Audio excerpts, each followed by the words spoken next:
Hello everyone.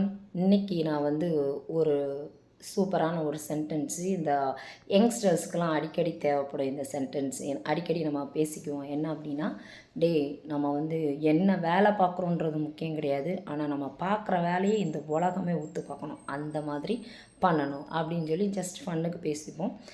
Build up பண்றணும், Beela வரணும், அது முக்கியம் இல்ல. நம்ம எது பண்ணாலும் இந்த உலகம் நம்மள உடனே உத்து பார்க்கணும். இதை எப்படி நம்ம இங்கிலீஷில் சொல்லலாம் அப்படின்னா, ஒரு நார்மல் சென்டென்ஸ் எப்படி இருக்கும் அப்படின்னா, whatever we do, the world should focus on our work. Whatever we do, the world should focus on our work. இது வந்து ஒரு நார்மலான ஒரு சென்டென்ஸ். இதை வந்து இன்னும் கொஞ்சம் ஒரு ஸ்டெப் மேலே கொஞ்சம் ஸ்டாண்டர்ட் ஃபார்மில் சொல்லலாம் அப்படின்னா எந்த மாதிரி சொல்லலாம் அப்படின்னா இப்படி சொல்லலாம். No matter what we do, no matter what we do, the world's attention should be on our work. The world's attention should be on our work. இது வந்து கொஞ்சம் ஸ்டாண்டர்டான ஃபார்ம். ஸோ இந்த மாதிரி நார்மலாக கொஞ்சம் ஸ்டாண்டர்டான சென்டென்சஸ்லாம் நீங்கள் வந்து ஃப்ளூவெண்ட்டாக பேசணும் அப்படின்னா என்னோடய சேனலை ஃபாலோ பண்ணுங்கள். This is spoken B, speak with Abi. Tata by.